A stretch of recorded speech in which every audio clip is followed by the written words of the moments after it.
Alors, on va voir dans la vidéo d'aujourd'hui, après avoir appris à résoudre des équations, à quoi elles peuvent être utiles, notamment dans la résolution de problèmes. Parce que les équations ont vraiment été créées comme un outil pour pouvoir résoudre des problèmes. Je vous donne deux exemples aujourd'hui. Premier exemple, on a deux programmes de calcul, pardon. Le programme 1, on nous dit on choisit un nombre, on le multiplie par 7, on ajoute 6 au résultat. Le programme 2, on retrouve Scratch. On a une variable A.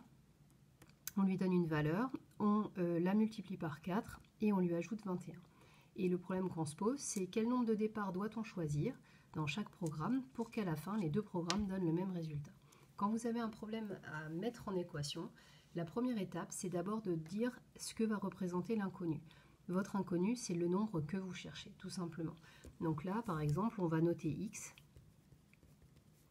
ce qu'on nous a demandé de trouver, c'est-à-dire le nombre de départ.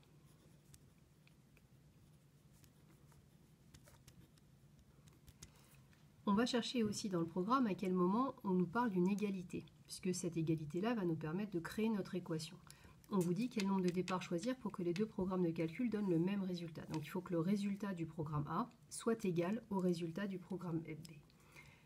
Donc du coup, le résultat du programme A, si x est le nombre de départs, on va avoir x fois 7, donc ça fait 7x. On ajoute 6 au résultat, ça fait plus 6. Et ça, il faut que ce soit égal à 4 fois notre nombre de départ, donc 4x plus 21. Et on se retrouve avec une équation du premier degré que vous savez maintenant résoudre. Donc pour résoudre cette équation, je vais choisir par exemple d'éliminer le 4x, avec de chaque côté, dans chaque membre, un moins 4x. Donc ici, à droite, il me reste 21, et ici, 7x moins 4x, 3x, il me reste 3x plus 6. J'élimine, maintenant que tous mes x sont du même côté dans le même membre, j'élimine le plus 6 avec un moins 6. Donc il me reste 3x égale 15. Là, ça se fait de tête, on trouve x égale 5. On peut rajouter 1 sur 3 pour justifier de son étape. Et on trouve qu'x égale 5. Conclusion, si on prend x égale 5 comme nombre de départ, les deux programmes donneront le même résultat. On peut vérifier. 5 fois 7, 35. Plus 6, ça fait 41. Et 4 fois 5, ça fait 20, plus 21, ça fait aussi 41. Donc on a bien résolu notre problème. Je vous présente un autre type de problème à résoudre. Si je vous dis, dans un collège, il y a 180 élèves en 3e. En LV2, ils étudient soit l'allemand, soit l'italien, soit l'espagnol. On vous dit, en italien, il y a 20 élèves de plus qu'en allemand. En espagnol, il y a 2 fois plus d'élèves qu'en italien. Combien d'élèves étudient l'allemand ? On voit bien que si on n'a pas un petit peu de méthodologie et de technique, ce genre de problème, on peut tourner un bon moment avant d'avoir le résultat. Donc le but des équations, sur des problèmes qui seront pour vous beaucoup plus concrets après, dans d'autres matières notamment, ce sera d'arriver à éclaircir un peu ça. Donc l'idée, ça va être de traduire cet énoncé qui est en français en langage mathématique. Comme d'habitude, comme je vous ai dit tout à l'heure, première étape, choix de l'inconnu. On va dire ce que représente la lettre, ce que représente notre inconnu. Nous, on vous demande de trouver le nombre d'élèves qui étudient l'allemand. Donc on va noter x, alors ou t ou y, hein, peu importe, le nombre d'élèves qui étudient l'allemand. Encore une fois, votre inconnu, c'est ce qu'on vous demande de trouver dans le problème. Ensuite, pour la mise en équation, on va transformer, donc, comme je vous disais, cette partie en français en langage mathématique.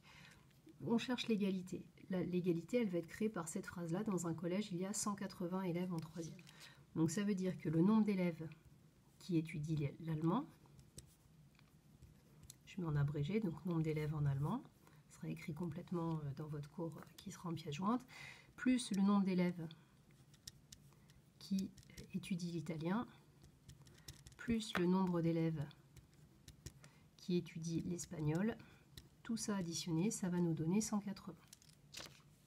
Et on va traduire après à chaque fois. Donc le nombre d'élèves qui étudient l'allemand, on a dit, ce sera x élèves. Ensuite, on nous dit, en italien, il y a 20 élèves de plus qu'en allemand. Donc en italien, on va avoir le nombre d'élèves en allemand plus 20. Et puis en espagnol, il y a 2 fois plus d'élèves qu'en italien. Donc il va y avoir 2 fois cette quantité-là d'élèves. Donc ça va faire 2 fois les x plus 20 élèves en italien. Tout ça est toujours égal à 180 élèves. Maintenant, on n'a plus qu'à travailler sur cette expression. Ici, on peut enlever les parenthèses puisqu'elles sont précédées d'un signe plus, ça ne modifie rien au signe des nombres qui étaient dans la parenthèse. Et ici, on reconnaît la formule de la distributivité. 2 fois x, 2x, et 2 fois plus 20, ça fait plus 40. Au final, on a x plus x, ça fait 2x, plus 2x, 4x, 4x plus 60 égale 180. Donc vous avez mis le problème en équation. Maintenant, vous avez obtenu une équation que vous savez résoudre. Donc du coup, on va éliminer le 60, comme d'habitude, de part et d'autre du égal avec un moins 60. Il nous reste 40x dans le membre de gauche, 120 dans le membre de droite. Et ici, on va diviser par 40 pour éliminer le fois 40. Et on va trouver x égale 30. Conclusion, il y a 30 élèves qui étudient l'allemand.